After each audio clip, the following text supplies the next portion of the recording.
Jadi kita buat ibadah sudah tentu akhlak kita kat Mekah, hati kita bersih tu kan. Mak bapak kita pada tempat yang sewajarnya.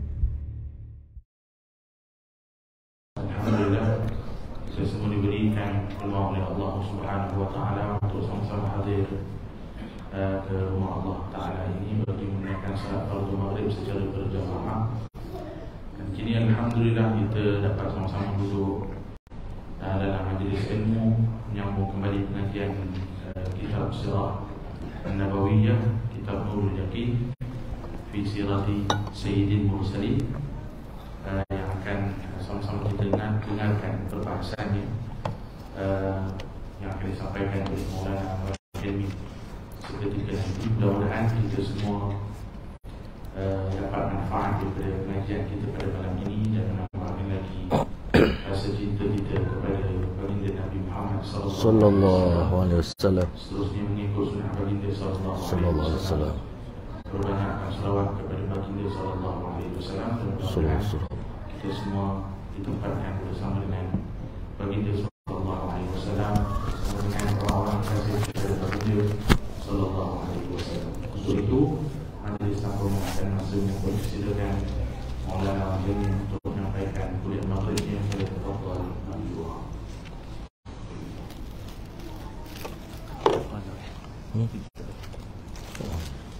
Lupa pula. Yang online dengar ya? Nanti yang online dengar kat sini tak ada. Betul. Okey.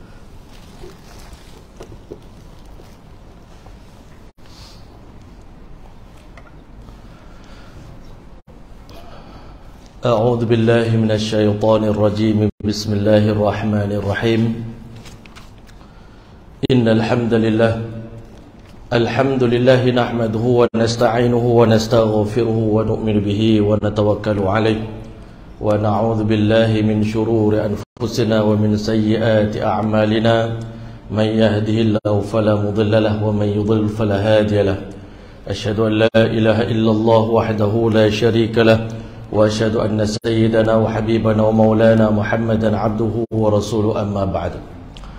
لقد قال الله تبارك وتعالى في محكم كتابه بعد أعوذ بالله من الشيطان الرجيم بسم الله الرحمن الرحيم أم حسبتم أن تدخلوا الجنة ولما يأتكم مثل الذين خلوا من قبلكم مستهم البأساء والضراء وزلزلوا حتى يقول الرسول والذين آمنوا معه متى نصر الله ألا إن نصر الله قريب.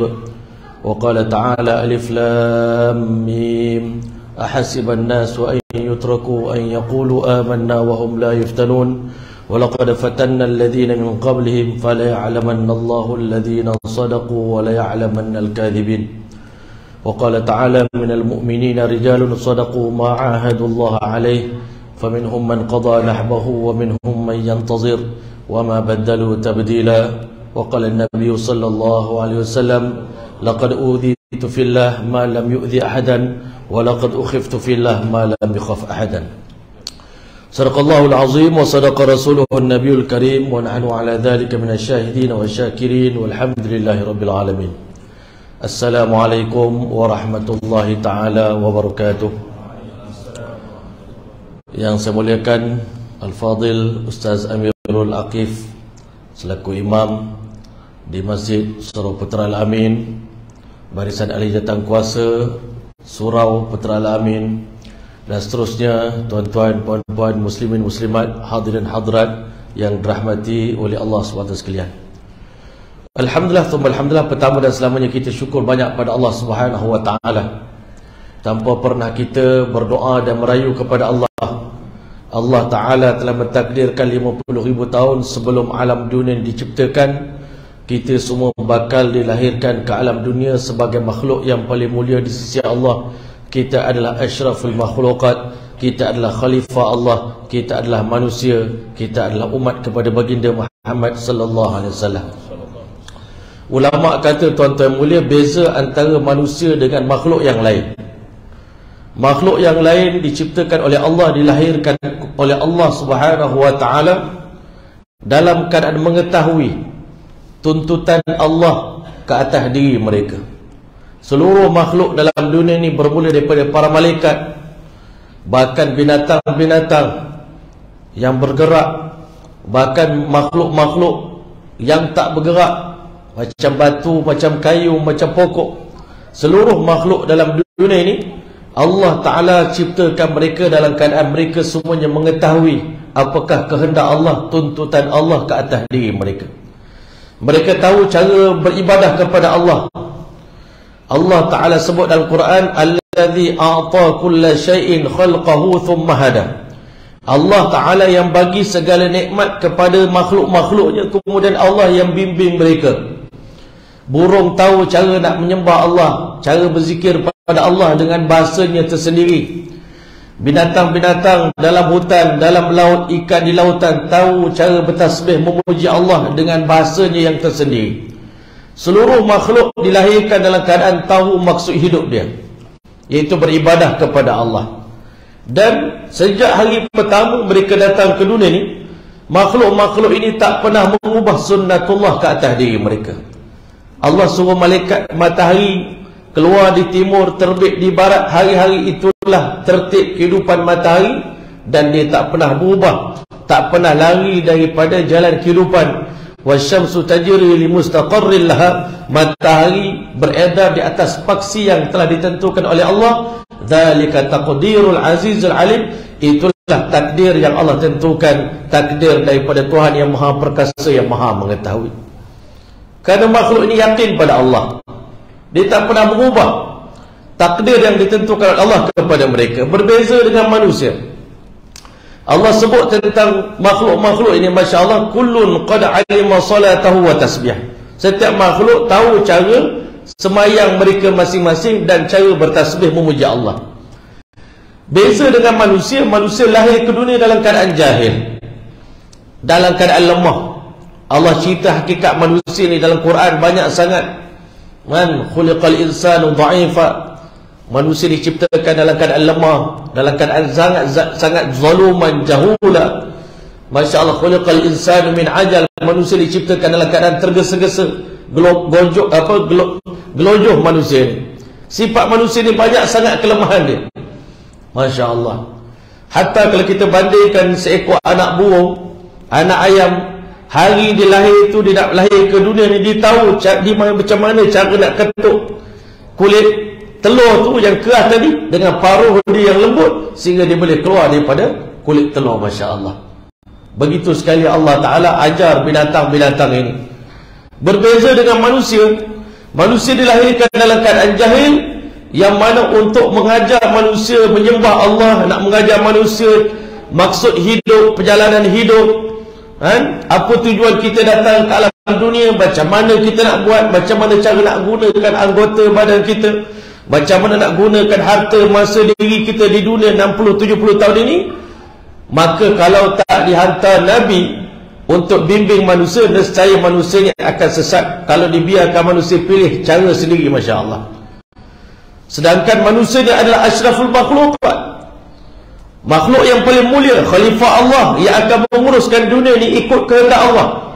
Untuk itulah kata alim ulama, untuk bimbing manusia, nak ajar manusia ni, Allah hantar arkitek yang paling hebat, arkitek yang paling alim, yang paling pakar, yang paling expert sekali, iaitu kumpulan para anbiya alaihi wassalatu wassalam. 124,000 para anbiya alaihi wassalatu wassalam datang ke dunia nak ajar manusia cara hidup kita, macam mana cara nak beribadat pada Allah, nak sembah pada Allah, nak sujud pada Allah, nak bersyukur pada Allah, nak memuji Allah, bertasbih, nak berterima kasih pada Allah. Semua Nabi telah menunjukkan praktikalnya secara amali kepada kita, supaya kita ni menjalani kehidupan ikut takdir yang Allah telah tentukan ke atas kita, dan cara hidup yang Allah redha untuk kita adalah Islam.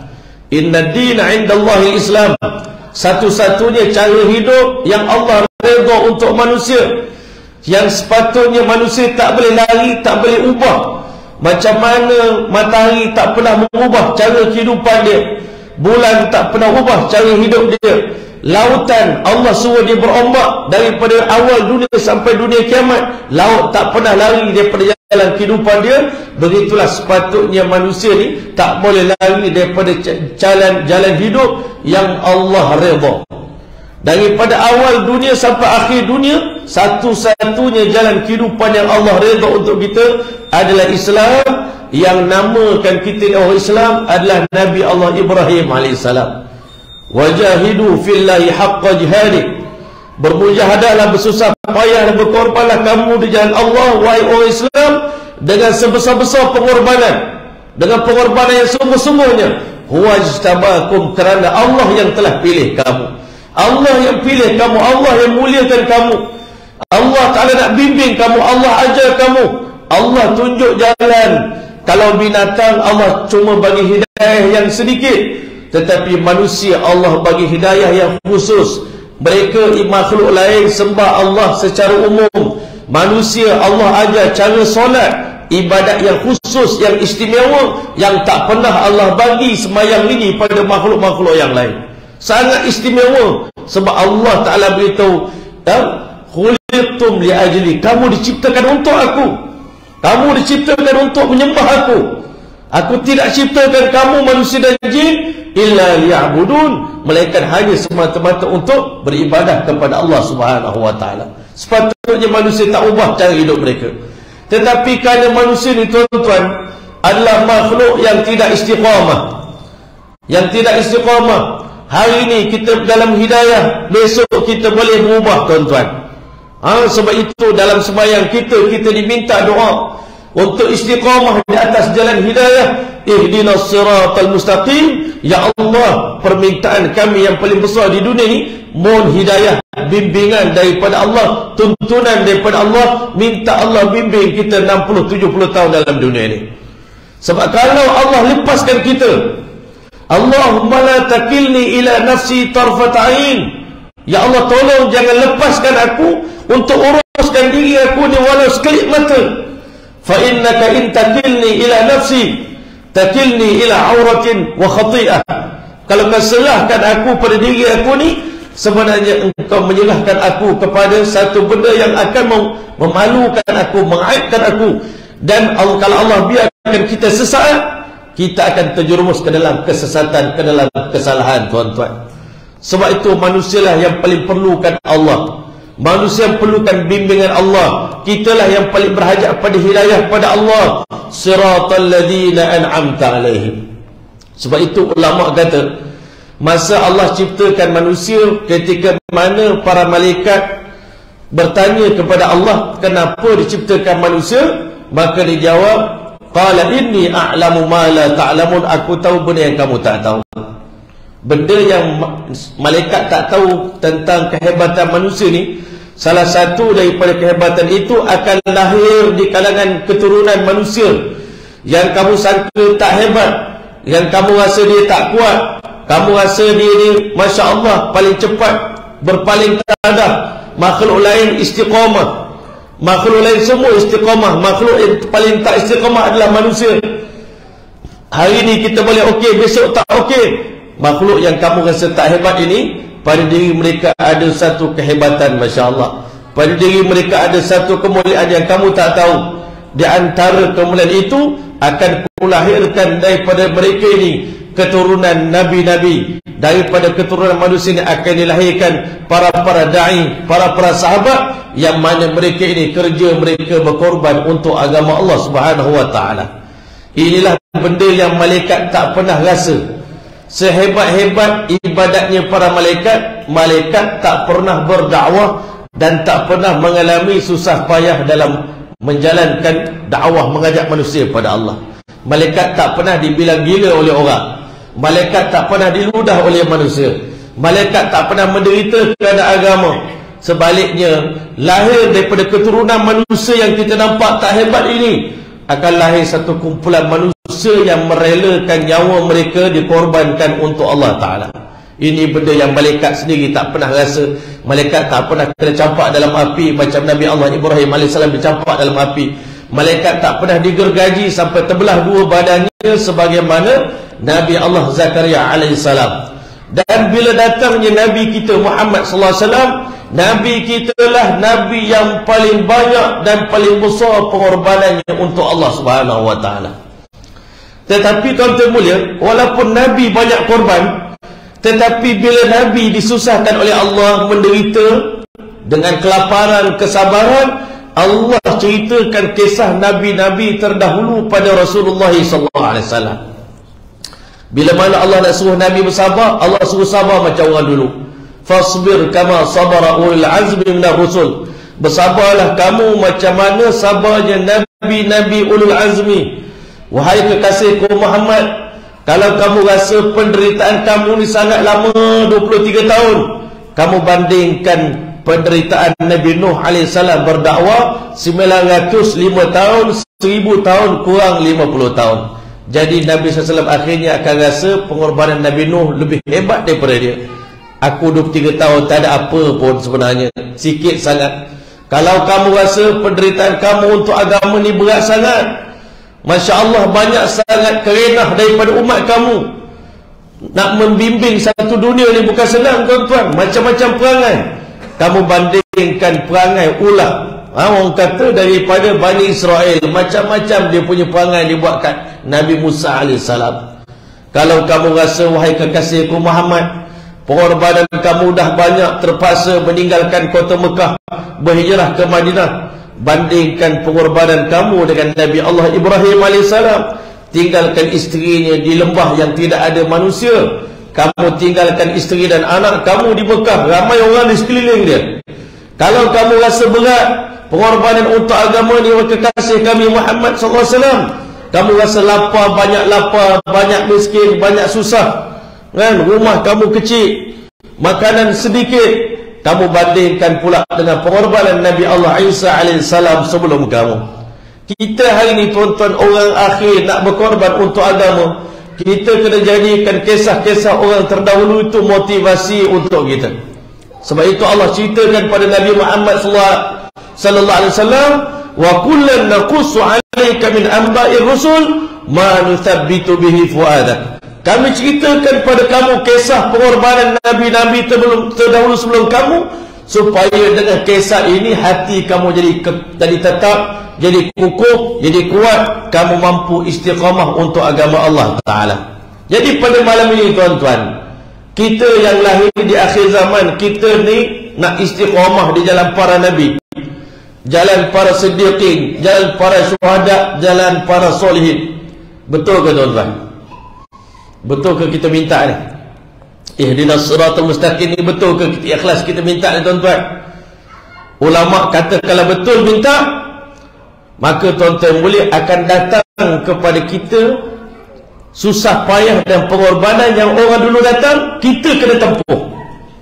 Kalau kita minta dengan ikhlas, ihdinas siratal mustaqim, kita kena bersedia nak menempuhi susah payah pengorbanan yang orang dulu telah tempuhi. Kalau betul-betul minta, ulama kata kalau betul-betul ikhlas, orang yang minta ihdinas siratal mustaqim, siratal ladzina an'amta 'alaihim, maka dikatakan ta'ti 'alaihi al-ahwal, akan datang kepadanya ujian macam mana ujian yang telah ditempuhi oleh orang terdahulu sebelum kamu. Bahkan Allah challenge kita dalam Quran, am hasibtum an tadkhulul jannah. Apakah kalian sangka, kalian confirm diri kamu semua ahli syurga? Dah confirm, kamu dah yakin, kamu confident kamu jadi ahli syurga. Walamma ya'tikum mathalul ladzina khalu min qablikum, padahal belum pernah datang sebelum kepada diri kamu sampai hari ini, sekali pun belum pernah datang. Masya Allah, pengorbanan ujian yang macam mana orang terdahulu sebelum kamu telah tempuhi. Masathumul ba'sa wad dharra, mereka telah mengalami kesusahpayahan, kemudaratan, kesempitan. Wazulzilu, mereka digoncangkan hati mereka. Hatta yaqula Rasul, Allah uji mereka betul-betul ekstrim, betul-betul maksimum ujian Allah bagi, sehingga Nabi sendiri pun Masya Allah, hatta yaqula Rasul walladzina amanu ma'ahu, Nabi beserta dengan orang beriman di sekeliling Nabi ni bertanya, mata nasrullah, bila agaknya pertolongan Allah nak datang ni? kami dah korban sampai tahap yang terakhir, sampai limit batasan terakhir daripada pengorbanan seorang manusia, yang sepatutnya sekarang ni sama ada hidayah dah turun atau pertolongan Allah dah datang. Tetapi Allah beritahu, ala inna nasrallahi qarib, ketahuilah sesungguhnya pertolongan Allah dah dekat nak tiba. Masya Allah, dah hampir nak datang. Tapi lama tuan-tuan, Nabi dengan para sahabat bersusah payah 13 tahun di Mekah. 13 tahun bukan macam kita hari ni tuan-tuan. Kita hari ni nak menghabiskan 20 tahun, 30 tahun happy je tuan-tuan. Berdakwah dalam keadaan gembira, seronok. Berdakwah dalam keadaan disambut. Berdakwah dalam keadaan Masya Allah dimuliakan. Orang bentang kapet untuk kita berdakwah tuan-tuan. Sahabat Nabi dulu berdakwah bukan senang. Malam ini sama-sama kita dengar sedikit kisah macam mana Masya Allah pengorbanan yang dialami oleh baginda Muhammad sallallahu alaihi wasallam dan orang-orang yang bersama dengan Nabi sallallahu alaihi wasallam. Kita dah dengar sebelum ini macam mana susah payah Nabi berdakwah, sampai di kala itu ada satu kumpulan kaum musyrikin dipanggil Jama'atul Mustahzi'in, kumpulan yang akan mempersendakan Nabi ini. Ada satu tim khas untuk mengejek Nabi, mengutuk Nabi, menyebarkan fitnah, propaganda, menghina Nabi sallallahu alaihi wasallam, nak menjauhkan orang daripada agama. Masya Allah. Kemudian tuan-tuan mulia, tetapi Allah beritahu, inna kafainakal mustahzi'in, wahai Muhammad, kamu jangan takut, bahagian mustahzi'in ini, kumpulan ini kami akan jaga kamu. Masya Allah, Allah Ta'ala akan cover Nabi sallallahu alaihi wasallam. Setiap kali mereka mengejek Nabi, Allah Ta'ala akan jawab ejekan mereka, Nabi tak perlu jawab. Sehingga tuan-tuan mulia, penyiksaan yang dialami oleh Nabi ni tuan-tuan menyebabkan pakcik Nabi ni, Sayyidina Hamzah radhiyallahu ta'ala telah memeluk Islam. Tapi sikit kehebatan orang perempuan tuan-tuan, dalam dakwah, dalam agama, dalam pengorbanan untuk agama. Kalau kita tengok dalam keluarga Nabi ni tuan-tuan, beza antara lelaki dengan perempuan. Mak saudara Nabi semuanya beriman pada Allah, tak ada seorang pun mati dalam kufur pada Allah Ta'ala. Sementara buat perbandingan orang lelaki, hebatnya istiqamahnya orang perempuan dalam agama ni. Sementara orang lelaki di kalangan pak saudara Nabi, Masya Allah, ada yang beriman, ada yang tidak beriman. Abu Talib meninggal dunia dalam keadaan tidak beriman pada Allah.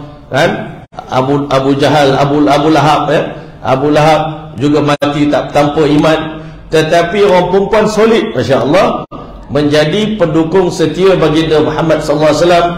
Sayyidatina Safiyah radhiyallahu anha, mak saudara Nabi yang sangat hebat, Masya Allah, menyokong baginda Muhammad sallallahu alaihi wasallam.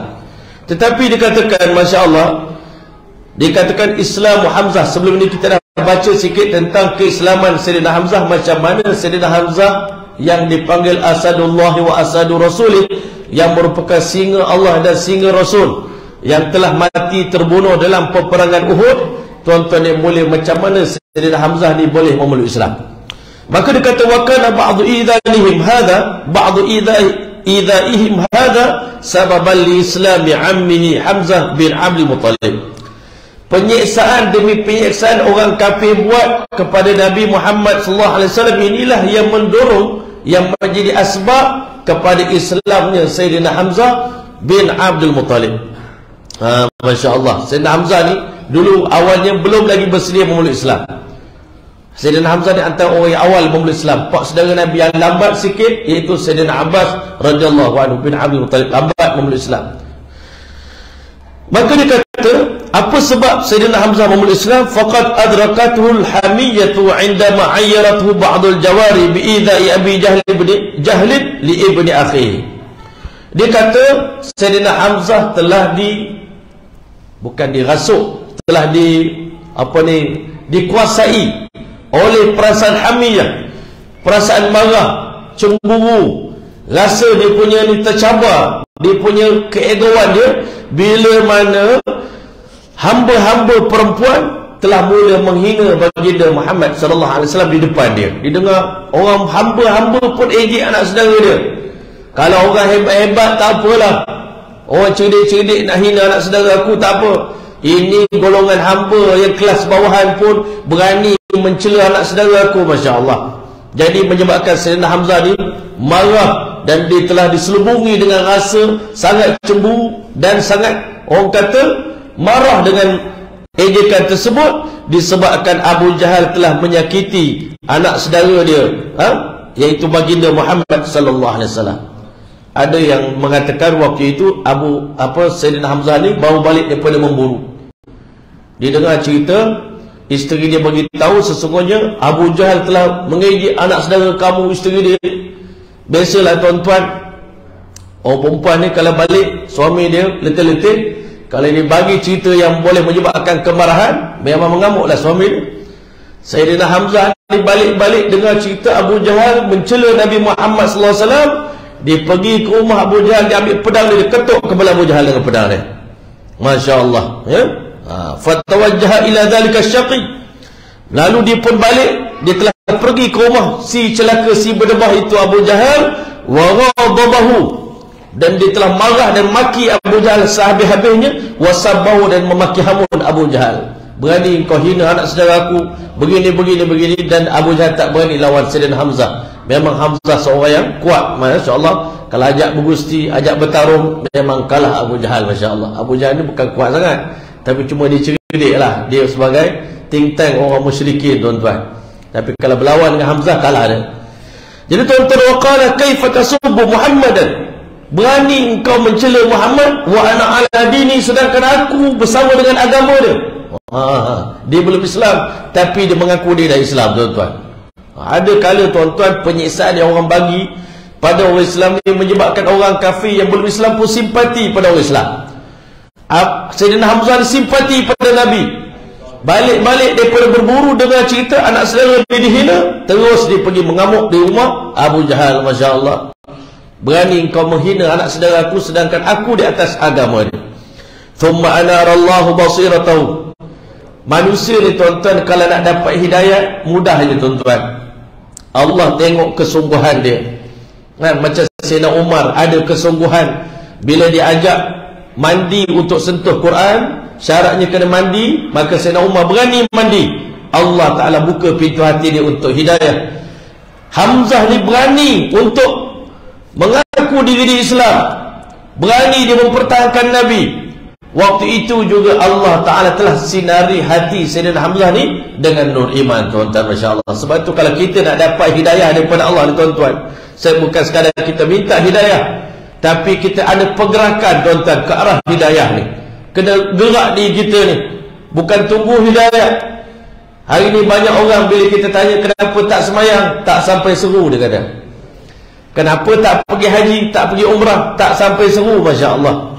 Orang ajak kita berdakwah, keluar dakwah, belum sampai masa dia kata. Masya Allah. Tuan-tuan mulia, hidayah tak tunggu kita, tuan-tuan. Kita kena cari hidayah, kita kena usaha. Macam mana Hamzah tadi dia usaha dan dia mengaku dia sebagai orang Islam, maka akhirnya Allah Ta'ala telah cahayakan hati basirahnya dengan nurul yaqin, dengan cahaya keyakinan. Ini nama kitab Nurul Yaqin. Cahaya keyakinan masuk dalam hati dia, iman. Hatta sara min ahsanin nasi islaman. Selepas daripada hari itu, Allah telah jadikan Hamzah ni orang yang paling elok Islamnya. Islamnya sangat indah, tak ada cacat. Hari ni tuan-tuan, akhir zaman banyak kita Islamkan orang, tapi kita risau selepas di Islam, dia tak mampu nak bawa Islam ni dengan seindah-indahnya, sebaik-baiknya. Sebab mungkin suasana di sekeliling, mungkin orang yang bawa dia tu tak ada fikir nak macam mana nak bimbing. Akhirnya kadang-kadang kita tengok para mu'alaf, kadang-kadang Islamnya tidak sebagaimana yang kita harapkan. Kenapa? Suasana pada hari ini.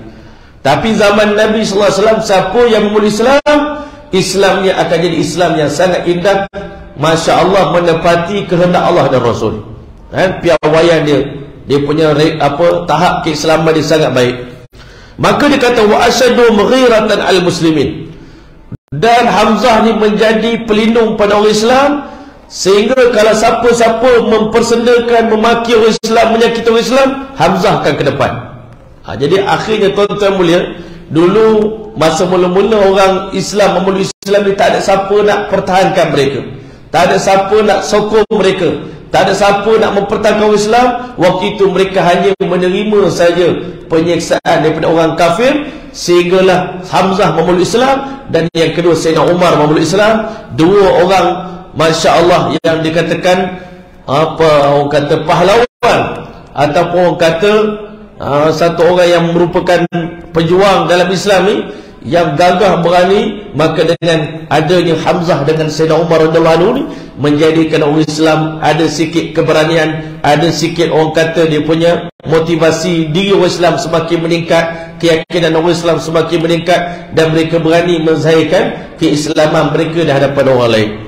Wa aqwahum syakimatan ala a'da'id-din, dan menjadi orang yang menjadi orang kata golongan yang akan jadi berat untuk ditentang oleh musuh-musuh Islam.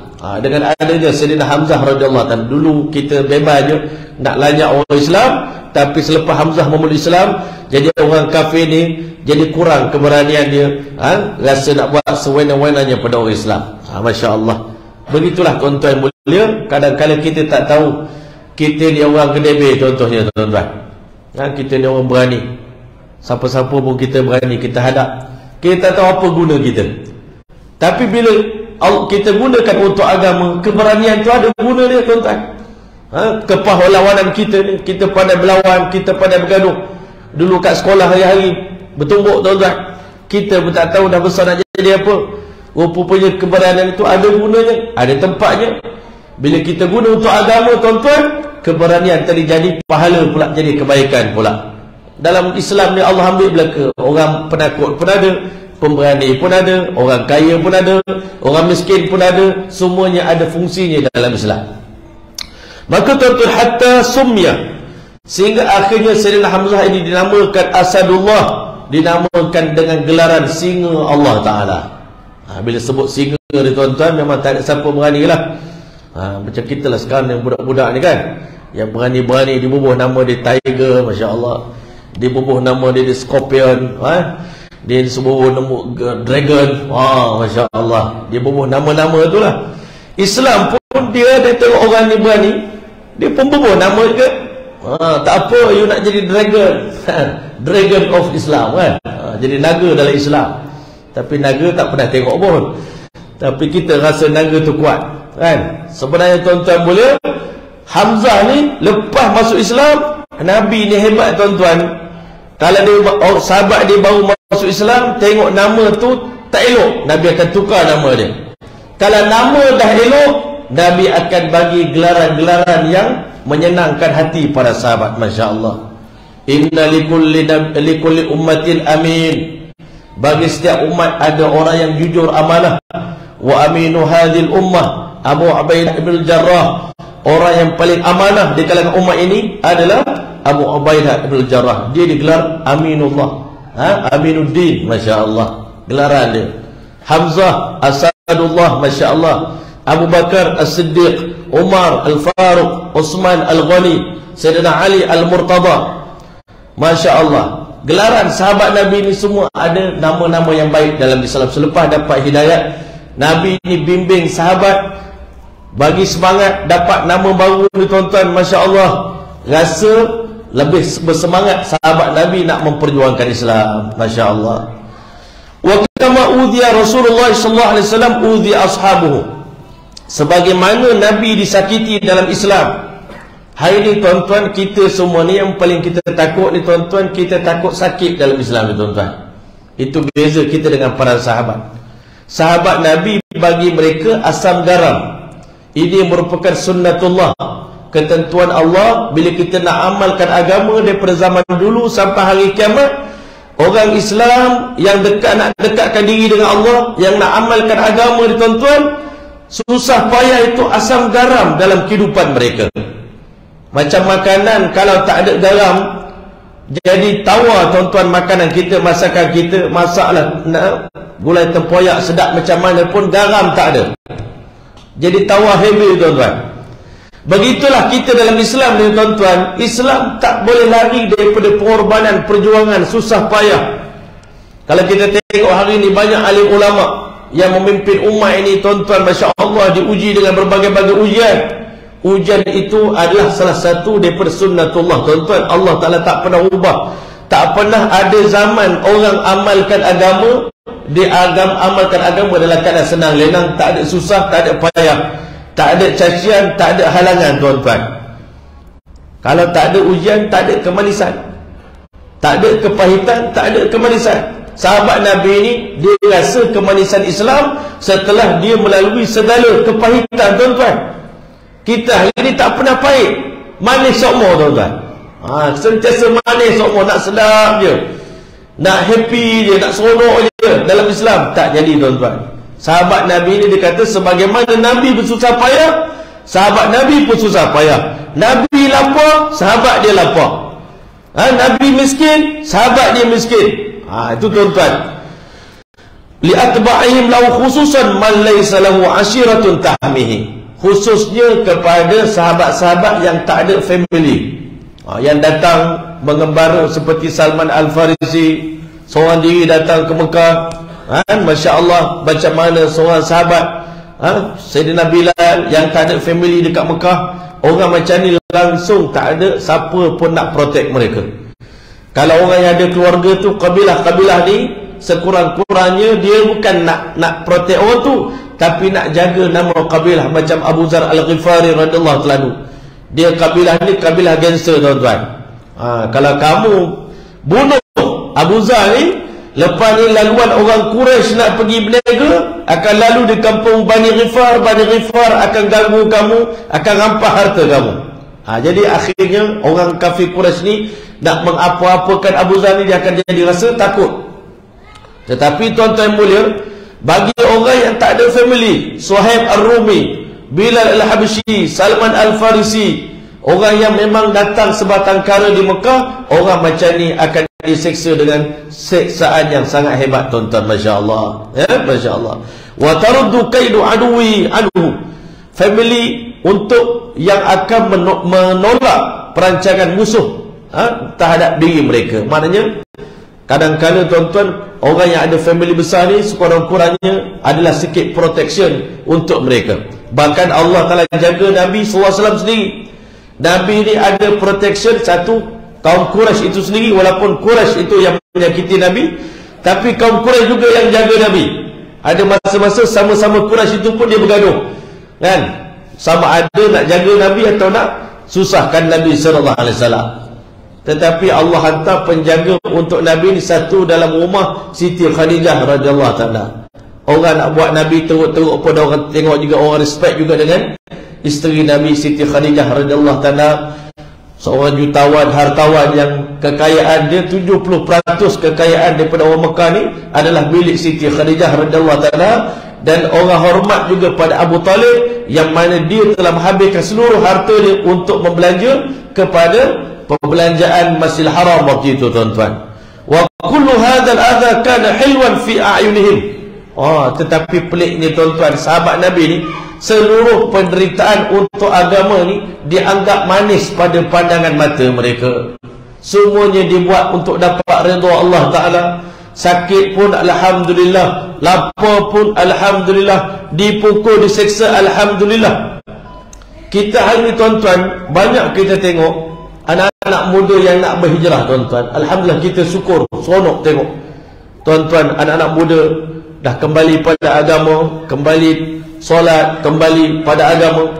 Tetapi kita juga risau tentang istiqamah mereka. Sejauh mana istiqamah?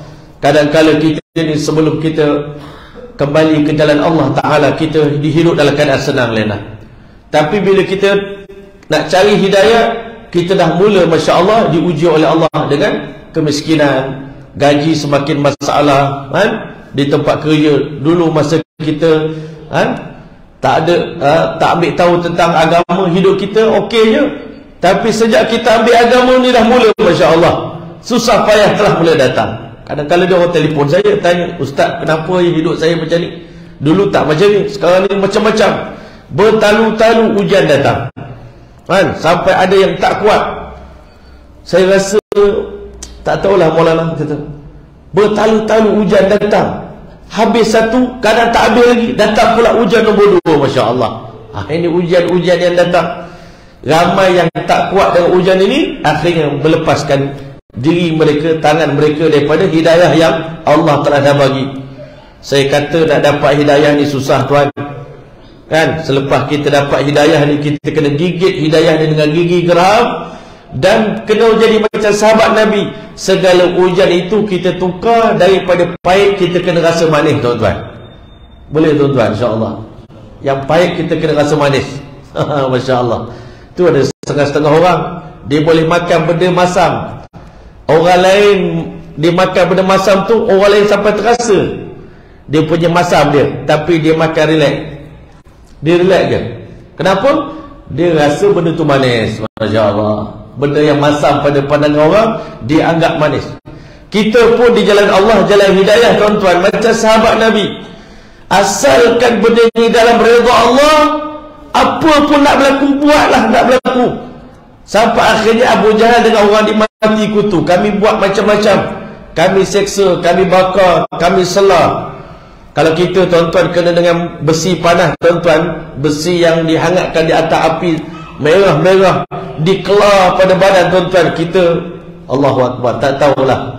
Allah baru uji gaji, dulu gaji 5,000, sekarang gaji 3,000. Itu je yang kita nak muskilkan dengan ujian yang Allah bagi dekat kita. Itu pun kita nak jadikan isu tuan-tuan. Sahabat Nabi bukan isu ada gaji, tak ada gaji. Kita hari ini susah-susah makan, kita tak pernah lagi terganggu tuan-tuan. Susah-susah kita sekarang ni, pakaian kita alhamdulillah tak pernah terganggu. Anak sekolah alhamdulillah masih lagi tak terganggu. Kereta kita 5-6 biji alhamdulillah boleh bayar lagi bulan-bulan. Susah kita ni di akhir zaman tuan-tuan. Sahabat Nabi dulu susah tuan-tuan. Apa benda yang mereka tak alami, di badan mereka penuh dengan parut-parut tuan-tuan. Zunairah radhiyallahu ta'ala anha, dia ambil besi panas, diletakkan dekat mata dia, seorang sahabiah, sampai buta mata dia tuan-tuan. Kalau kita bandingkan mereka dengan kita, apa yang kita buat? Susah kita ni sedang mana sangat yang kita nak mengeluh, yang kita nak mengadu, kita ni susah pada Allah Ta'ala. Sebenarnya kita malu dengan Allah, malu nak mengaku susah. Sebab sahabat Nabi jauh lebih susah pada kita, tapi mereka tak pernah mengeluh, tak pernah mengadu. Kita sikit je Allah bagi, itu pun kita dah macam-macam, kita mengadu dengan orang. Hati kita dah mula. Dulu kita minta hidayah, dah dapat hidayah. Memang jalan hidayah memang jalan susah, bukan jalan senang. Bila Allah bagi susah, kita dah mula taradud, mula mau kata ragu-ragu nak teruskan ataupun nak kembali ke jalan yang dulu tuan-tuan. Maka tuan-tuan mulia, itulah beza kita dengan para sahabat. Sahabat Nabi hari pertama mendapat hidayah, dia korban untuk agama, tak pandang belakang sampai akhir hayat. Kami tak akan berpatah balik sampai akhir hayat, mati syahid. Itu yang kami nak. Mati di jalan Allah, itu yang kami nak. Mati di jalan dakwah, ini yang kami nak. Susah payah kerana agama, mati pun tak apa. Sama ada aish azizan, hidup dalam keadaan mulia, awmut syahidan, ataupun mati dalam keadaan syahid tuan-tuan. Ini wajah kehidupan sahabat Nabi yang terakhir. Cita-cita kami adalah hidup dalam keadaan Islam tersebar ke seluruh dunia, ataupun mati dalam keadaan syahid untuk agama Allah Ta'ala. Hari ini kita tak payah cerita tentang mati syahid. Gaji kita menurun kita sikit pun kita dah takut tuan-tuan, kita dah cemas. Oi, rusing ni Masya Allah, kan? Macam-macam ujian yang Allah bagi. Sekarang ni zaman ekonomi merosot, semua orang kalau dia tak hijrah pun susah juga tuan-tuan, kan? Kalau kita tak berhijrah ke jalan Allah pun susah juga, orang lain pun susah juga. Kita di jalan Allah pun susah juga. Cuma susah di jalan redha, dalam keadaan Allah redha pada kita. Itu yang kita nak. Maka tuan-tuan mulia, seluruh penderitaan yang mereka alami manis pada pandangan mata mereka. Madama fihi ridallah, selama mana di dalam penderitaan itu ada redha Allah, maka kami tetap menganggap susah payah ini adalah satu benda yang manis pada pandangan kami. Masya Allah, indah pada pandangan kami. Falam yuftanu an dinihim, mereka tak pernah terfitnah dalam agama. Hari ini kita takut dalam mengamalkan agama, Allah masih uji kita, Allah sesatkan kita dalam beragama. Ini kita takut. Sedangkan sahabat Nabi tak ada seorang pun terfitnah dalam agama ni. Hari ini tuan-tuan, fitnah dalam agama, banyak orang ambil agama masa susah. Bila dia senang, dia lepaskan agama. Ini kita takut, kita cari hidayah masa kita susah. Bila kita senang balik, Allah kita tinggalkan. Solat pun tak mau, apa pun tak mau. Ini fitnah dalam agama. Tuan-tuan yang mulia, sahabat Nabi bukan begitu. Kami bukan amal agama kerana susah atau senang. Kami amalkan agama kerana ini perintah Allah. Kami dilahirkan untuk mengamalkan agama, untuk hidupkan agama. Kanat as-sahabah ridwanullah ta'ala alaihim ajma'in kanat hayatum li hayatid din. Hidup mereka kerana nak tengok agama ni hidup di seluruh dunia. Ini tujuan kami hidup. Kami nak tengok Islam ni wujud di seluruh dunia.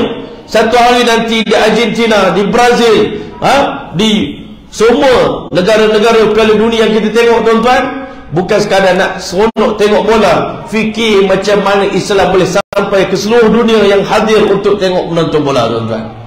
Itu fikir agama. Sahabat Nabi bukan fikir nak makan, nak hidup, nak seronok, kenderaan tak jadi masalah. Ada kenderaan, kita naik kenderaan. Tak ada kenderaan, kita jalan kaki untuk sebarkan Islam. Hari ini kita semua ada poin. Tak ada kapal terbang, jadi tak boleh pergi. Kapal terbang tak ada penerbangan ke negara itu, jadi kita tak payah pergi. Kita pergi tempat yang ada penerbangan. Sahabat Nabi penerbangan, tak ada penerbangan. Asalkan benda ni perintah Allah, Nabi suruh kami pergi sana, kami pergi. Abul Ala Al-Hadrami sampai di Bahrain, tak ada kapal. Tak apa, tak ada kapal, kita naik kuda seberang laut. Allah Ta'ala izinkan, tuan-tuan. Sebab apa? Itu beza sahabat dengan kita. Iman mereka iman yang real. Agama mereka agama yang genuine, yang tulen, tuan-tuan. Kita hari ini mengaku je. Tapi kalau sampai masa Allah Ta'ala suruh korban nanti, tunggulah dulu, Masya Allah. Selalu saya buat contoh, tuan-tuan. Ketika mana Qais Amiri, kekasih pada Laila, datang ke bandaraya Laila, tuan-tuan, Masya Allah. Masa tu Laila tahu daripada cakap-cakap orang, kekasih saya telah pun datang. Tapi kalau dia tengok Qais Amiri, Majnun pun masa tu, Majnun silap hari bulan, Laila pun lari tengok Majnun. Sebab dah jadi macam orang gila dah. Rambut pun dah serabai. Kalau tengok pun silap hari bulan, Laila pun tak mau dah tengok Majnun. Tapi dia tahu Majnun ini memang kekasih yang tulen, kekasih yang real, bukan yang fake punya kekasih. Ini betul-betul punya, Masya Allah. Kita bimbang hari ni, kita ni kekasih yang fake, tuan-tuan. Kekasih yang tiruan, yang tidak tulen pada Nabi, pada agama, tidak ikhlas dengan Allah Ta'ala ni. Kita cakap di mulut, tapi bila Allah minta kita tak berani. Tak apa, dia kata gini, saya nak tengok mana satu ni, saya pun tak kenal lah. Tapi dia kata, cuba tanya dia orang ramai ni, di kalangan tuan-tuan ni, siapa yang bernama Qais Amiri, Masya Allah. Kenapa? Puan Laila kirim salam. Puan Laila kirim salam, Masya Allah, kamilah. Saya lah tu, Qais Amiri, saya. Yang ni pun mengaku, saya. 30 orang mengaku dia adalah Qais Amiri. Bingunglah Laila. Mana satu kekasih aku yang hakiki, yang sejati, yang benar, Masya Allah, yang genuine. Dia pun balik mengadu dekat Puan Laila. Puan, saya pun confused lah, Puan. Semua orang mengaku dia adalah Qais Amiri. Bila dengar Puan kirim salam, bila dengar Cik kirim salam, jadi semua lah. Pasal Laila orang kaya. Tuan-tuan boleh dia kata tak apa, okey, kita nak uji siapakah kekasih yang sebenar. Ini kamu bawa sebuah mangkuk, cakap kat dia orang yang ramai-ramai itu, Laila minta darah tuan-tuan semangkuk. Masya Allah, kan? Lama dulu bukan ada macam derma darah ni, tuan-tuan. Kalau ada cara bekam pun kita berani bagi, tuan-tuan. Ini memang toreh betul-betul. Laila nak darah semangkuk, Masya Allah. Jadi bila sebut darah semangkuk, semua yang kat tangan tadi, tadi kita orang tu gurau-gurau je, main-main je, kan? Cakap kita orang ni mengaku Qais Amiri, minta maaf kalau sampai kena korban darah. Orang Perak kata idak lah, koma, ya. Tidaklah sampai ke tahap itu. Islam juga, korban juga. Tapi kalau sampai kena buat macam-macam untuk Islam ni, tidaklah koma, Masya Allah. Akhirnya dalam ramai-ramai itu, Qais Amiri duduk kat belakang sana. Masa orang ramai angkat tangan, dia tak angkat tangan pun. Dia tak mengaku pun dia Qais Amiri. Sebenarnya orang yang betul-betul genuine ni, tuan-tuan Islam, Dia tak payah mengaku pun dia ni Islam yang tulen, tuan-tuan. Tak payah syiarkan, tak payah labelkan, tak payah mengaku pun.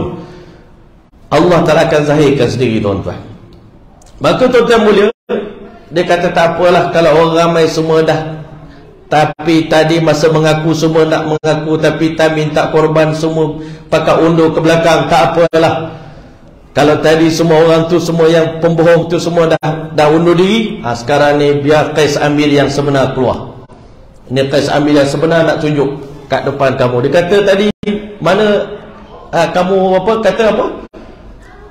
Puan Laila minta darah semangkuk. Letak mangkuk kat depan ini. Ini nak tunjuk yang betul-betul real punya. Real punya Qais Amiri. Dia kata dia nak minta darah semangkuk, insya-Allah saya akan bagi. Dia ada sebut tak darah bahagian mana yang dia nak? Oh tidak tuan, dia nak minta darah saja. Tak, saya mesti nak tahu particulars ni. Kekasih saya minta ni. Saya nak detail. Tak beritahu tuan. Okey, kalau tak beritahu bab pisau sini, saya rasalah kekasih saya ni nak darah dari kot. Dia pun toreh lagi dia. Orang clear dia kata, wow, ini betul-betul real punya kekasih. Ini betul-betul real punya. Kami baru kali pertama tengok orang yang bercinta sampai tahap macam ni, Masya Allah. Cinta yang hakiki. Tuan-tuan yang mulia, kalau kita sayang pada Allah dan Rasul pun betul-betul macam itulah tahapnya, tuan-tuan. Walaupun dia tak suruh dia buat begitu, tapi perbandingannya begitulah, tuan-tuan. Asalkan Allah dan Rasul minta apa saja daripada kami, nyawa kami, harta kami. Tuan-tuan yang mulia, dulu sahabat Nabi tak keluar perkataan fadaituka ya Rasulullah bi abi wa ummi.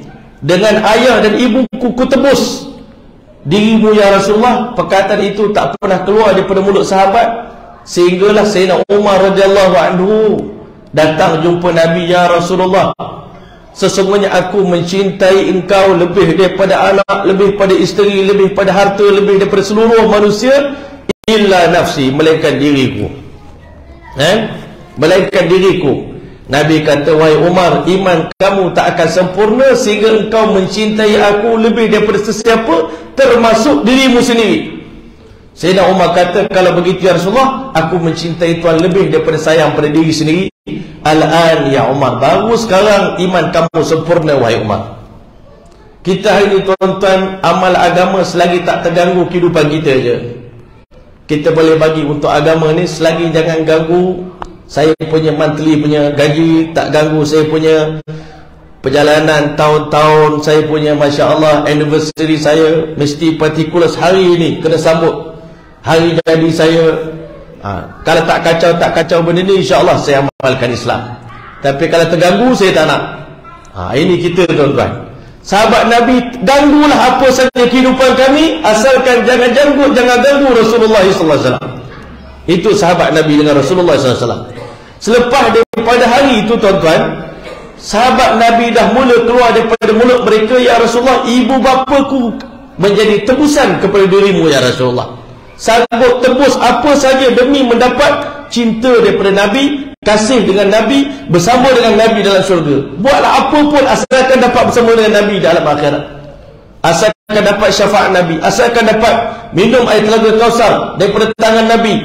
Sanggup buat apa saja tuan-tuan. Maka Qais Amiri toreh, Masya Allah. Dia kata, ada lagi sebut darah lain? Tak ada tuan.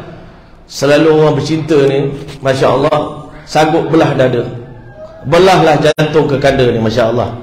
Nak tengok ada tak perasaan cinta tu. Tapi sampai hari ni tak ada pun orang buat lagi tuan-tuan.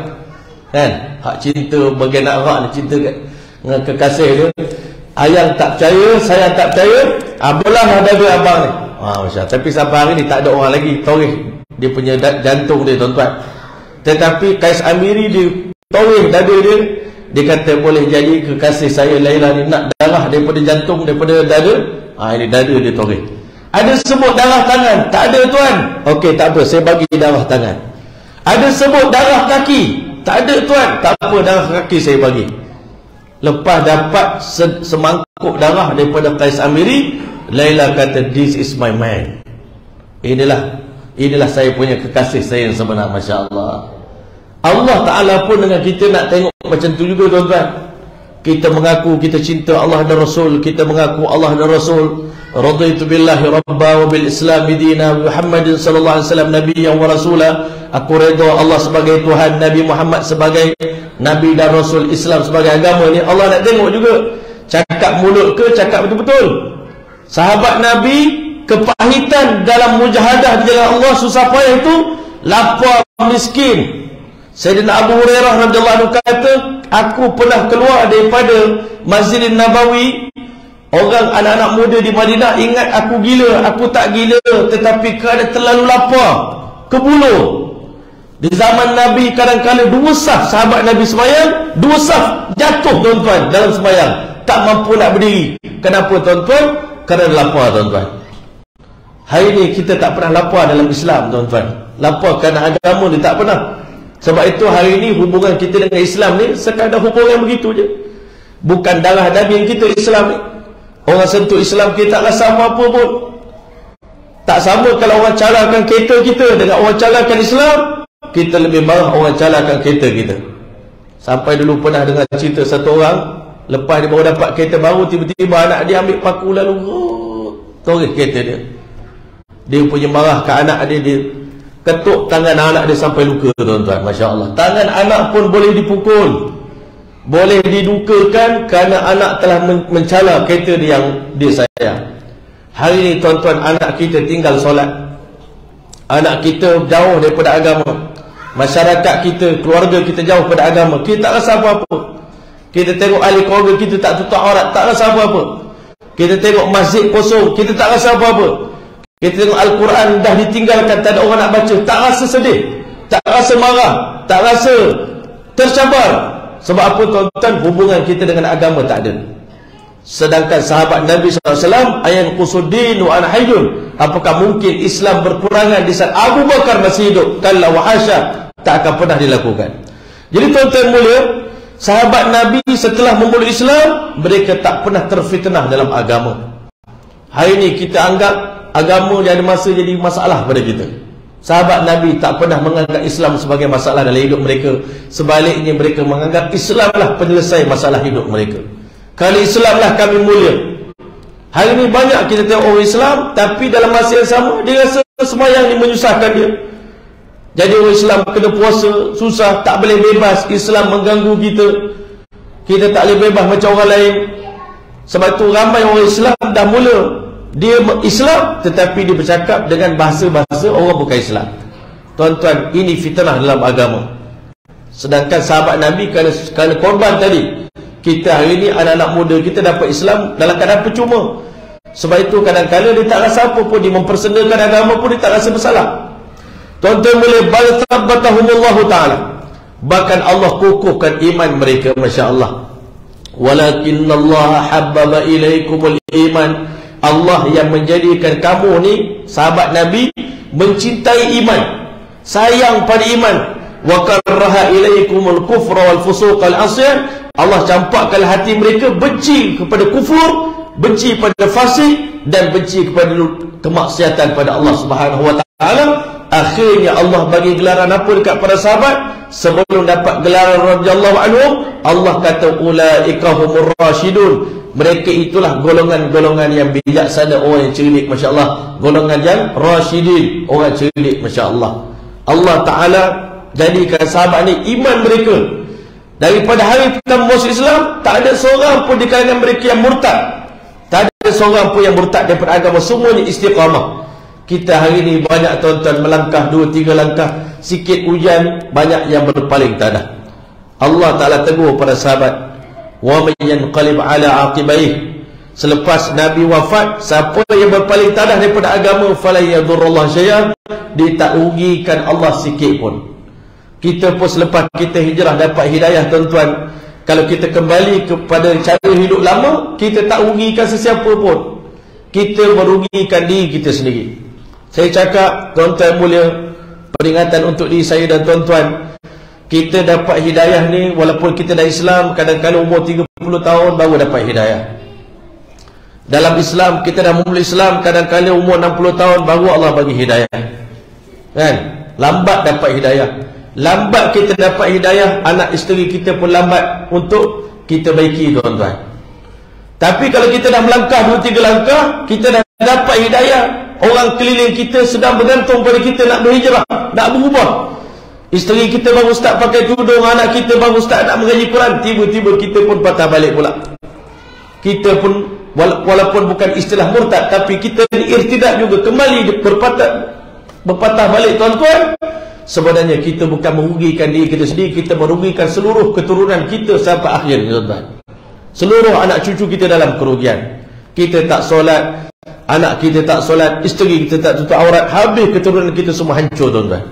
Sebab itulah hari ini hidayah ni benda besar, benda penting. Sebab itulah ulama kata beza kita dengan sahabat. Allah pilih sahabat sekali pilih sampai mati tak berubah. Kita hari ini Allah pilih kita dapat hidayah, Allah masih tengok sejauh mana kita mensyukuri, sejauh mana perasaan kita ni menghargai nikmat hidayah yang Allah bagi. Siapa yang tidak menghargai, Allah tarik balik, tuan-tuan. Ini yang kita risau. Tuan-tuan melihat hatta atamma amrahu ala aidihim. Daripada Islam ni zero di atas muka bumi ni, tuan-tuan, di tangan para sahabat ni lah Islam tersebar ke seluruh dunia. Hebatnya tuan-tuan, hari ni kita duk dengar yang hebat ni sahabat lelaki, betul tak tuan-tuan? Yang kita nampak yang menakluki negara-negara menyebarkan Islam ni. Kita dengar cerita Umar bin Al-As radhiyallahu anhu menakluki negara Mesir, Uqbah bin Amir menakluki negara Tunisia, Morocco, tuan-tuan. Yang kita duk tengok dalam bola, tuan-tuan, Morocco, tuan-tuan. Morocco dulu bukan negara Islam, negara barbarian, tuan-tuan, barbari. Kan, negara barbarian yang kita duk cerita orang putih tu barbarik tu orang barbar tu, tuan-tuan. Orang Tunisia, Morocco, Algeria. Tapi dengan berkat sahabat Nabi pergi ke sana, akhirnya mereka ubah bahasa mereka pun mereka tinggalkan, mereka hanya menghafal bahasa Arab. Budaya mereka pun mereka tinggalkan, akhirnya jadi budaya sunnah dalam kehidupan mereka. Orang Mesir, bangsa Kipti, tinggalkan bahasa Kipti, bercakap dengan bahasa Arab, amalkan Islam. Sahabat Nabi pergi ke mana, Islam berubah, tuan-tuan, suasana berubah, kufur hilang, tuan-tuan, syirik hilang. Tetapi tuan-tuan, ulama kata rahsia kekuatan orang lelaki adalah disebabkan sahabiah, wanita-wanita Islam pada zaman Nabi. Abang jangan pedulikan kami insya-Allah Allah Taala akan jaga. Walaupun isteri tak ada makanan di rumah, dia sabar, dia beri semangat pada suami dia berjuang jalan Allah Taala. Berangkat abang, Islam sedang memerlukan abang, orang di seluruh dunia sedang menanti abang. Abang jangan pedulikan kami, pergi, Masya Allah. Isteri tengah mengandung, suruh abang dia pergi. Tuan-tuan, inilah sahabiah yang mana ulama kata kita nampak pergerakan para sahabat di seluruh dunia. Tetapi sebenarnya pemangkin perjuangan orang lelaki adalah sahabiah, orang perempuan yang kuat, yang hebat, yang bersemangat untuk sebarkan Islam. Sampai Siti Aisyah radhiyallahu ta'ala tanya pada Nabi, "Ya Rasulullah, fahal 'ala nisa'i bin jihadin?" Orang perempuan ni ada ke jihad untuk kami? Kalau perlu kami berjuang, kami pun nak mati syahid jalan Allah Ta'ala. Nabi kata, untuk kamu ada jihad yang tak perlu peperangan, iaitu haji dan umrah, Masya Allah. Tetapi tuan-tuan, ulama kata hebatnya sahabiah dan sahabat ni, tuan-tuan, amalan mereka lah yang menggerakkan wahyu untuk turun. Wahyu itu turun disebabkan pergerakan para sahabat, disebabkan amalan para sahabat. Inilah mulianya para sahabat, tuan-tuan. Kita hari ini tak ada satu pun pergerakan kita yang menyebabkan Allah nak turun ke ayat Quran. Memang Quran dah tak turun dah, tuan-tuan. Tetapi tak ada benda special pun pada diri kita ni. Sahabat Nabi segala perbuatan mereka special, menyebabkan wahyu turun memuji perbuatan mereka. Disebabkan kamulah turun ayat ini, wahai sahabatku. Allahu Akbar. Nabi sangat bangga, tuan-tuan. Jibril kena turun nak sampaikan berita gembira tentang sahabat ini. Wa minan nas may yashri nafsahu ibtigha'a mardatillah. Sebahagian manusia sanggup menjual nyawa dia, diri dia untuk membeli redha Allah Subhanahu wa taala. Inilah para sahabat, tuan-tuan. Dia manusia biasa macam kita. Tuan-tuan, Allah sempurnakan Islam di tangan mereka. Sebab tu jasa para sahabat tak boleh kita tanding, tuan-tuan, sampai hari kiamat. Nabi kata, la tasubbu ashabi, jangan kamu cela sahabat-sahabatku.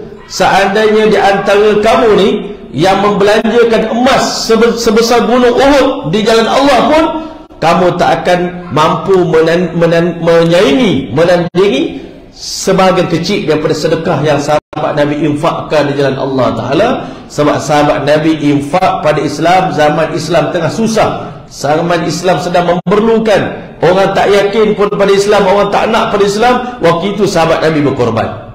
Kita hari ini kita nak korban untuk agama. Kita dah nampak Islam dah tersebar ke seluruh dunia. Nak bagi sedekah ke masjid senang, nak bagi sedekah ke madrasah tahfiz senang. Sebab apa? Kita dah nampak kebenaran Islam, Islam dah tersebar. Maka tuan-tuan mulia, wasaru mulukal ardi, akhirnya sebelum mereka wafat, kebanyakan para sahabat menjadi raja-raja di dunia, tuan-tuan. Dulu dia berkhabar pun, kanu ru'atal ghanam, dulu kami pengembala kambing. Berkat agama, berkat dakwah, berkat perjuangan, berkat jihad di jalan Allah ni, susah payah. Allah suruh kita susah ni bukan nak susahkan kita, Allah nak tinggikan darjat kita, tuan-tuan. Alladzina amanu wa hajaru wa jahadu fi sabilillah bi amwalihim wa anfusihim a'zamu darajatan 'inda Allah. Orang yang beriman tak cukup lagi, wahajaru, kena berhijrah, tinggalkan kampung halaman, wajahadu fi sabilillah, berjihad jalan Allah Ta'ala, walladzina aw nasaru, dan mereka duduk di kampung bagi sumbangan pada Islam, bantu agama Islam, bantu perjuangan agama Allah, bantu dakwah, tuan-tuan. Ulaika, Allah Ta'ala beritahu, a'zamu darajatan indallah, Allah Ta'ala nak bagi seagung-agung darjat di sisi Allah, seagung-agung darjat di dunia. Sebelum mati semua sahabat jadi gubernur, jadi raja di negara-negara yang mereka dakwahkan, yang mereka sampaikan Islam di sana. Masya Allah. Pada pandangan penduduk-penduduk dunia, kami rasa Tuan lah yang paling layak jadi pemimpin kami. Tuan yang bagi hidayah, asbab hidayah pada kami, kerana Tuan kami masuk Islam. Tuan lah guru kami. Allah Ta'ala jadikan mereka rujukan dalam hal dunia, mereka juga jadi rujukan dalam hal agama, tuan-tuan. Semua sahabat Nabi jadi mufti di negara yang mereka duduk, tuan-tuan. Mereka mengajar agama di sana. Orang Kufah dapat ilmu daripada sahabat, orang Basrah dapat ilmu daripada sahabat, orang Yaman jadi alim dengan berkat belajar daripada sahabat, orang Khurasan jadi ulama berkat belajar ilmu daripada para sahabat. Allah berkatkan kehidupan para sahabat Nabi, tuan-tuan. Dan mereka belajar agama ni, menghadap Nabi pun belajar agama di jalan Allah, di jalan jihad fi sabilillah. Kepahaman agama bertambah dengan pengorbanan, tuan-tuan. Masya Allah. Maka tuan-tuan mulia, di syurga Allah angkat darjat lagi tinggi sahabat Nabi, Masya Allah. Sebab itu tuan-tuan, dulu mereka di mustad'afin, golongan yang dipandang hina, golongan yang lemah, golongan yang tertindas. Tetapi berkat agama, berkat perjuangan mereka, susah payah mereka untuk agama, ditukar ganti sebelum mati Allah bagi kemanisan, iaitu mereka semua jadi raja di dunia, Masya Allah. Hatta Sayyidina Bilal Al-Habsyi pun jadi gubernur di Damsyik, tuan-tuan, di Syria sana, Masya Allah. Kama qala jalla dzikru fi surat Al-Qasas, sebagaimana yang Allah Ta'ala sebutkan dalam surah Qasas. Sebelum sahabat Nabi jadi raja, tuan-tuan, sebenarnya Bani Israel dulu pun macam tu. Bani Israel lama ditindas oleh Fir'aun. Ya, Bani Israel lama ditindas oleh Fir'aun. Waktu itu mereka dah cuba macam-macam jalan nak selamatkan diri mereka daripada cengkaman Fir'aun. Tak mampu. Kalau fikir secara logik, tak bawa agama sampai kiamat, Bani Israel tak akan lepas daripada cengkaman Fir'aun. Allah hantar Nabi Musa AS nak selesaikan masalah. Sebenarnya Nabi-Nabi datang nak bawa agama untuk selesaikan masalah. Agama ni penyelesai masalah. Perintah Allah, sunnah Nabi ni menyelesaikan masalah kita dunia akhirat. Cuma penyelesaian masalah dengan agama ni manusia tak faham. Kalau selesai masalah dengan duit tu kita nampak, selesai masalah dengan kuasa ni kita nampak.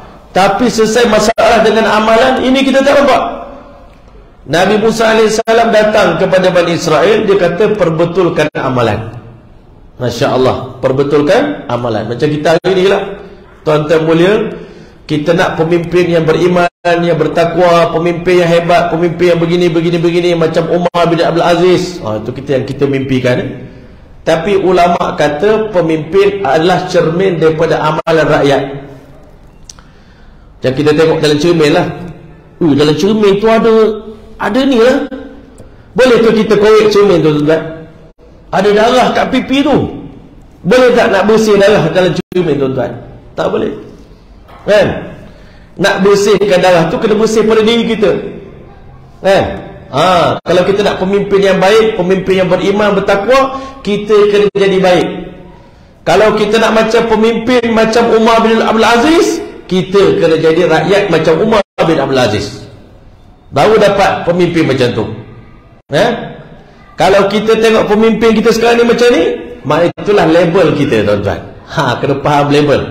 Kadang-kadang kita nak hak tinggi sangat, tapi label kita label rendah tuan-tuan. Jadi Allah bagi label rendah, kan? Tapi itu pun dah cukup baik dah. Alhamdulillah, syukur pada Allah. Pemimpin yang kita ada ni pun dah lebih baik, dah bagus lah. Cuma kalau nak lebih bagus, kita kena baguskan amalan kita. Kalau nak pemimpin macam para sahabat, kita kena jadi macam para sahabat. Masya Allah. Macam orang kata kat Sayyidina Ali lah. Kenapa zaman apa dulu, zaman Sayyidina Umar dulu tak ada pun macam berlaku macam sekarang ni, kan? Tapi zaman tuan ni macam-macam masalah, dia kata, kan? Masya Allah. Dia kata Masya Allah, zaman itu yang menjadi pengikut Sayyidina Umar tu orang macam kami. Rakyat Sayyidina Umar tu macam Sayyidina Ali. Jadi semua okey lah, Alhamdulillah. Tapi zaman aku merintah ni pula adalah rakyat yang macam kamu ni lah, kan? Jadi kamu tak payah komplain lah. Sebab itu kamu lah, kama kuntum tualun, macam mana amalan kamu, itulah pemimpin kamu. Masya Allah. Jadi tuan-tuan mulia, hari ni kita banyak dalam kehidupan kita tak faham realiti. Nak mengubah benda ni tuan-tuan dengan amalan. Amalan inilah yang menentukan. Sebab itu dalam dunia ni ada qada, dipanggil qada mu'allaq dengan qada mubram. Qada mu'allaq ni yang mana Allah kaitkan satu benda, takdir itu bergantung pada amalan kita. Kalau amalan kita baik, maka baiklah takdirnya. Kalau amalan kita buruk, maka buruklah takdirnya. Sebab itu tuan-tuan mulia, dunia ini berjalan mengikut amalan manusia. Kalau ramai orang solat, ramai orang tahajud tengah malam menangis-nangis, Allah bagilah pemimpin yang bangun tahajud tengah malam juga, kan? Kalau kita rakyat jaga orang tengah malam, jaga kebajikan orang tengah malam, cari saudara yang lapar, Allah akan bagi kita pemimpin yang begitu juga, yang prihatin pada rakyat jelata, tuan-tuan. Bermula daripada kita. Sayyidina Nabi Musa AS datang jumpa Bani Israel, ubah amalan kamu, baiki solat kamu. Tuan-tuan, dia datang bawa air dekat tok guru dia, tuan-tuan. Tiba-tiba masa dia bawa air, tiba-tiba air itu tertumpah. Ustaz tu cakap apa? Cari penyelesaian bagi kesilapan kamu pada hari ini dalam solat kamu.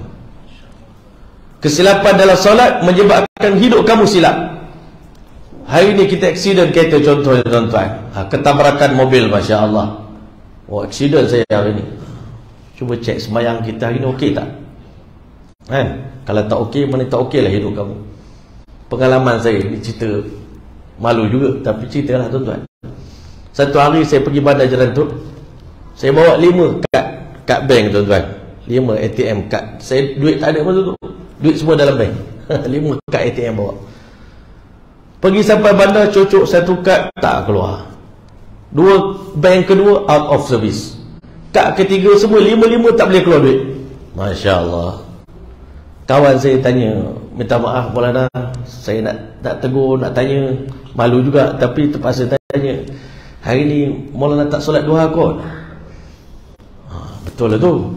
Memang tadi sibuk-sibuk keluar bandar, tak sempat solat duha. Kita rasa kad kita ni boleh selesai masalah kita, rupanya ada kad pun tak selesai masalah. Tuan-tuan mulia, cari kelemahan kita, hidup kita, kegagalan dalam hidup kita ni, cari penyelesaiannya dalam solat. Sebab dalam sembahyang itu ada hayya alal falah, kejayaan. Sahabat Nabi ni berjaya membina kehidupan mereka dengan solat. Nabi Musa AS pesan dekat Bani Israel, ij'alu buyutakum qiblatan wa aqimus solah. Jadikan rumah kamu sebagai kiblat dan mula jaga sembahyang. Iqamatus solah, jaga sembahyang di awal waktu. Bani Israel pun kata, apa kena mengenalah sembahyang ni dengan Fir'aun ni? Kerajaan Fir'aun ni bukan senang-senang nak jatuh, tapi kena jaga sembahyang ya. Tak faham ni, tak faham kami ni. Tapi tak apalah, Nabi Musa suruh kita buat. Dia pun buat. Sampai satu hari, tuan-tuan, Nabi Musa ajak Bani Israel keluar daripada Mesir. Ini lagi tak faham. Kita dulu kena seksa dengan Fir'aun, kurang-kurang ada rumah, ada tangga, ada kehidupan, ada pekerjaan, ada kampung. Ini ikut Musa lagi teruk. Sampai tak ada kampung lah sekarang ni, kena keluar pergi ke negara lain pula, kena pergi ke Laut Merah pula. Sampai depan Laut Merah pula, dah depan laut, kiri kanan gunung, belakang Fir'aun, Musa. Masya Allah.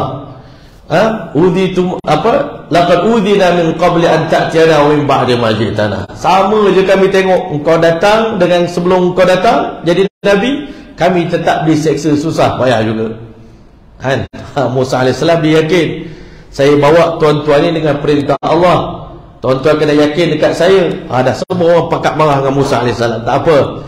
Kalla inna ma'iya rabbi sayahdin. Bersama dengan saya Tuhan, dia akan tunjuk jalan kepada saya. Dia ketuk laut tu, tuan-tuan terbelah 12 lorong. Bani Israel menyeberangi lautan tadi, dan akhirnya Fir'aun masuk dalam laut. Allah tangkup laut ini, Masya Allah. Akhirnya Fir'aun, musuh yang mereka sangka tak akan jatuh, satu diktator yang sangat dahsyat, tak akan jatuh. Tapi rupanya dengan ikut cakap Nabi ni, wasiat daripada Nabi ni, suruh jaga sembahyang, ikut dia berhijrah, tinggalkan kampung halaman, rupanya mati Fir'aun. Kami tak percaya ni, Bani Israel masih lagi impossible. Tak mungkin Fir'aun mati, impossible. Allah kata kau tak yakin lagi teruk betul kau. Allah Ta'ala pun lemparkan jasad Fir'aun, bangkai tuan-tuan, terdampar di laut. Pegang tangan Fir'aun, kaki Fir'aun, rupanya mati semua orang tua ni. Mati dah orang tua ni. Cannot brain, tak boleh faham. Macam mana semayang boleh selesai masalah kita, tak boleh faham.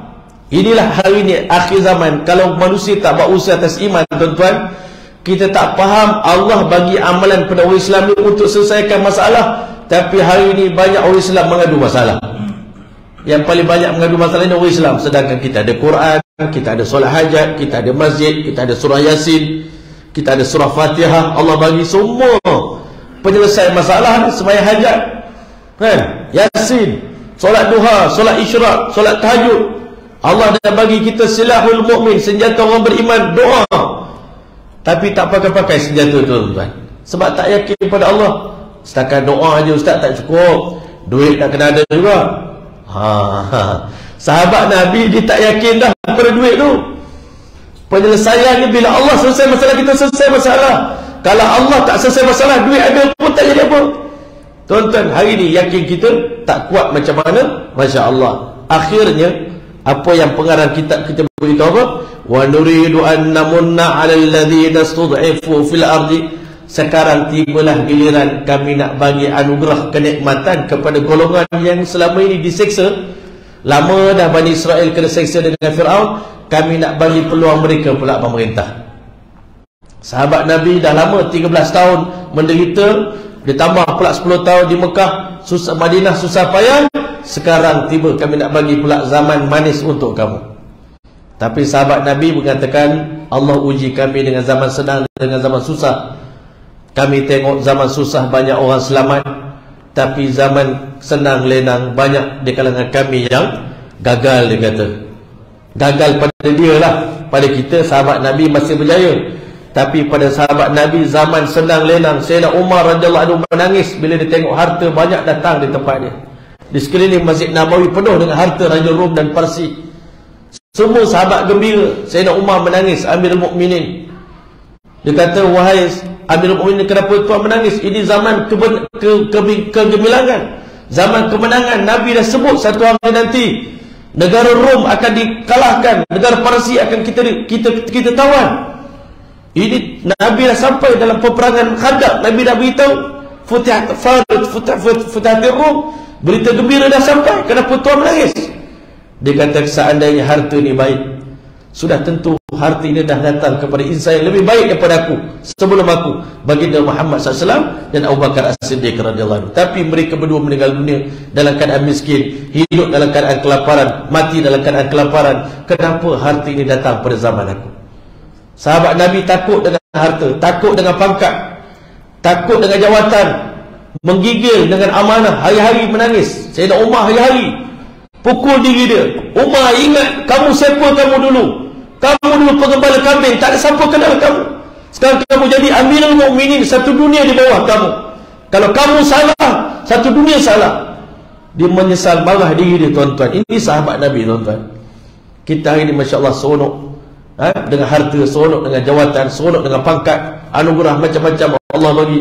Allahu Akbar, seronok dapat anugerah, tuan-tuan. Sepatutnya kita kena menangis, istighfar dengan anugerah yang Allah bagi. Sahabat Nabi buat kerja dakwah, tuan-tuan, dapat ke gelaran Ma'al Hijrah pada mereka? Tak dapat.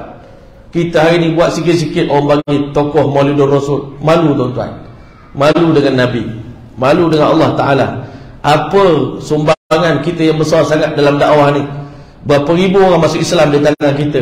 Berapa negara telah kita dakwahkan sehingga Islam tersebar? Berapa banyak orang murtad telah kita kembalikan, tuan-tuan, kepada Islam? Tak ada pun. Sebab kita malu sebenarnya apa yang kita buat.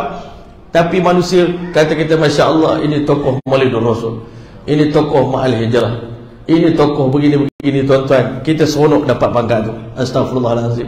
Semoga Allah ampunkan kita. Tuan-tuan mulia, Allah kata, wa nuridu an namunna 'alal ladzina studaifu. Sekarang tiba masa kami nak bagi kebahagiaan, keindahan, kenikmatan pada golongan yang selama ini ditindas. Sahabat Nabi lama susah payah, ustud'ifu fil ardi wa naj'alahum a'immatan. Berkat sabar ni, tuan-tuan. Sabar adalah benda paling besar yang mengangkat satu orang menjadi pemimpin. Wa naj'alahum a'immatan. Dalam surah As-Sajdah Allah beritahu, wa ja'alna minhum a'immatan yahduna bi amrina lamma sabaru. Kami jadikan mereka ni pemimpin yang berjalan mengikut perintah kami, bimbingan hidayah yang Allah bagi. Lamma sabaru, berkat sabar mereka zaman kecil dulu, tuan-tuan. Hari ini banyak orang jadi pemimpin sebab zaman kecil dia banyak susah, tuan-tuan. Susah payah. Sahabat Nabi jadi pemimpin sebab susah dia sangat dahsyat zaman awal Islam. Wa naj'alahumul warithin. Kami jadilah mereka ni pewaris yang akan mewarisi dunia ni. Sebab Allah Taala dah beritahu, Masya Allah, Allah Ta'ala beritahu dalam Al-Quran, وَلَقَدْ كَتَبْنَا فِي الزَّبُورِ مِنْ بَعْدِ ذِكْرِ أَنَّ الْأَرْضَ يَرِثُهَا عِبَادِيَ الصَّالِحِينَ عِبَادِيَ الصَّالِحُونَ صالح. Yang baik. Ini janji Allah. Di dunia pun Allah bagi, syurga sudah tentu merupakan yang bumi yang akan diwariskan kepada apa yang Allah Ta'ala nak wariskan kepada orang yang beriman bertakwa kepada Allah.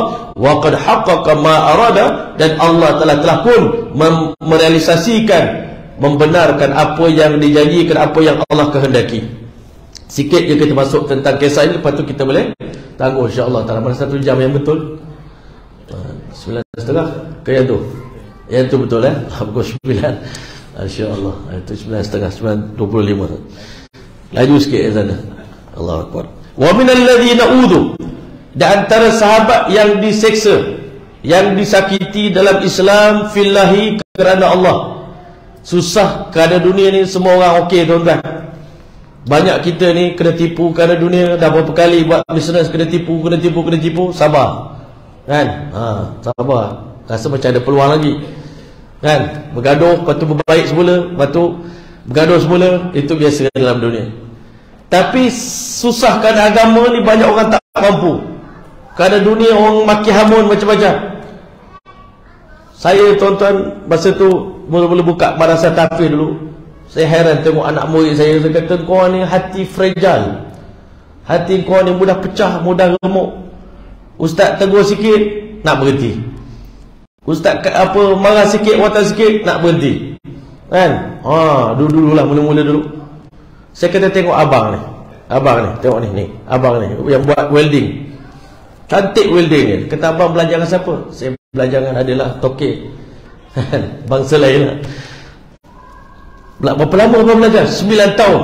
Saya kata, kalau abang duduk madrasah ni jadi maulana ni bang, 9 tahun ni jadi maulana bang, jadi mufti ni, macam mana abang belajar? Hari-hari kena maki ustaz, hari-hari bodoh, tak guna, bengong, bodoh, itu ini macam-macam lah.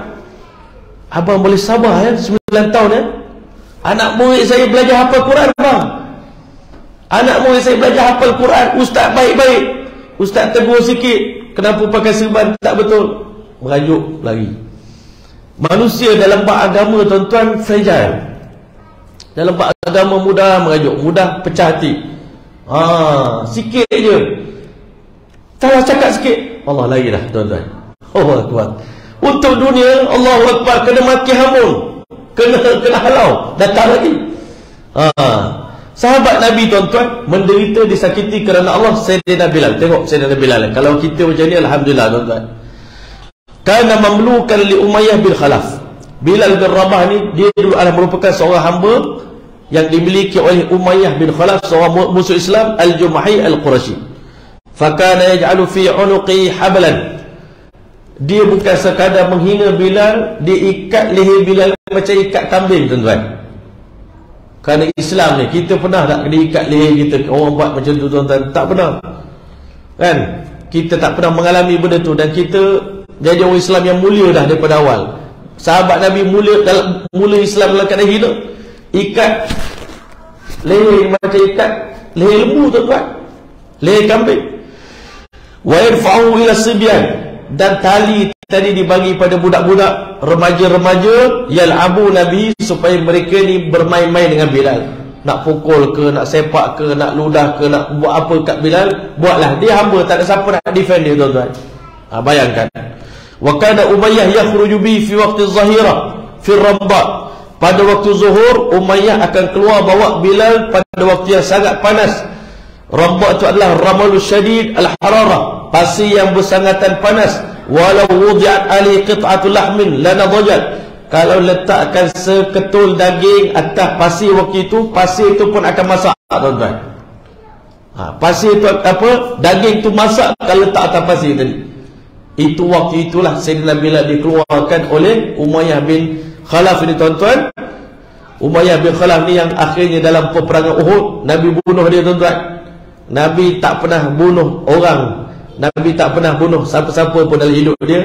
Cuma Nabi lontar lebih sikit je, melecet kat leher dia, Masya Allah. Tapi dia punya menggelabah dia, kan? Dia kata, oh habislah aku ini, matilah aku ini. Kawan-kawan dia kata, alah sikit je melecet, brother, apa sayu kelang kabut sangat. Kamu tahu tak, yang cakap nak bunuh aku, nak matikan aku ni adalah Muhammad sallallahu alaihi wasallam. Dia dah cakap dekat Mekah satu hari nanti. Masa tu Umayyah ni dia kata dekat Muhammad, aku telah bela seekor kuda yang aku bagi makan cukup-cukup. Nanti dalam peperangan Uhud aku nak bunuh kamu. Nabi kata, bahkan kamu yang akan mati di tangan saya. Dia cakap, selepas daripada Muhammad cakap macam tu, kalau diludah saja pun aku mati dah. Kata ulama, kata Muhammad Zakaria rahmatullah alaih, Masya Allah, yakinnya Umayyah bin Khalaf pada kata-kata Nabi, yang mana keyakinan itu hari ini kita pun tak ada. Kita orang Islam yang mengaku cinta kepada Nabi tak yakin pada sabdaan Nabi macam mana Umayyah bin Khalaf ni. Padahal dia punya jahat ni, tuan-tuan dengar cerita ni. Umayyah ni punya jahat. Dia kata bukan sekadar dia menyakiti Bilal, dia akan keluarkan Sayyidina Bilal pada waktu yang sangat Masya Allah, yang sangat panas, untuk dia menyeksa Sayyidina Bilal. Tadi pun masa budak-budak bawa jalan Sayyidina Bilal tadi, waktu dia diseksa, di mulut Bilal ni, tuan-tuan, tak keluar perkataan aduh ke, sakit ke, tolong. Yang keluar daripada mulut dia, ahadun ahad, ahadun ahad, ahadun ahad, tuan-tuan. Kalau kita hari ni kena pukul orang, mesti kita, tolonglah jangan pukul saya, tolonglah, oh tolong, sakit, sakit, sakit. Saya bila tak keluar perkataan sakit, ahadun ahad, ahadun ahad. Ulama kata semakin dipukul, semakin bertambah iman dia, semakin bertambah kemanisan dia. Dan orang kafir dah mati kutu, nak buat macam mana nak bagi Bilal dia berhenti daripada Islam, tinggalkan Islam. Makin dipaksa, makin kuat Islam dia, tuan-tuan. Ini yang Allah Ta'ala bagi. Orang yang dah mencapai makam cinta, tuan-tuan, di mulut dia tak keluar melainkan bahasa dia, nama kekasih saja akan keluar daripada mulut dia. Allah, Allah, Allah, Allah, ahad, ahad, ahad. Ini juga dalil yang kita guna, tuan-tuan. Ada orang kata tak boleh kita zikir nama Allah, Allah, Allah, Allah. Zikir mufrad dia panggil, Zikir mufrad maknanya sebut nama Allah tanpa memuji Allah. Tak ada subhanallah, tak ada alhamdulillah, Allah, Allah je, tak boleh. Sebenarnya saya pun,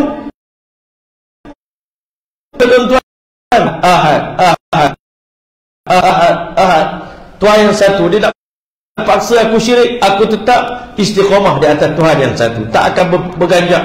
Istiqamah tuan-tuan. Bayangkan mu'allaf ni tuan-tuan, bukan orang dalam Islam, mereka ni semua baru masuk Islam. Kalau kita fikir logik, orang yang baru masuk Islam diseksa teruk-teruk, pasti akan tinggal iman mereka.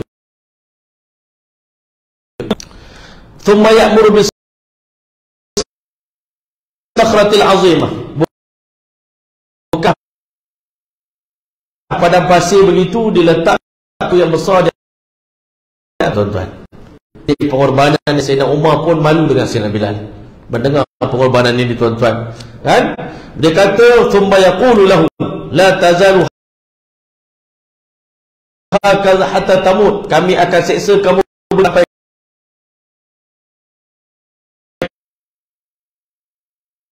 kamu mati. Au takfur,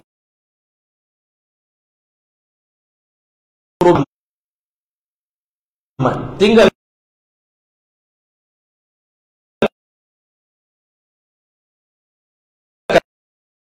kamu kembali menyembah Tuhan Lata dan Uzza. Masya Allah, ini betul-betul campakkan halawatul iman, kemanisan iman. Mereka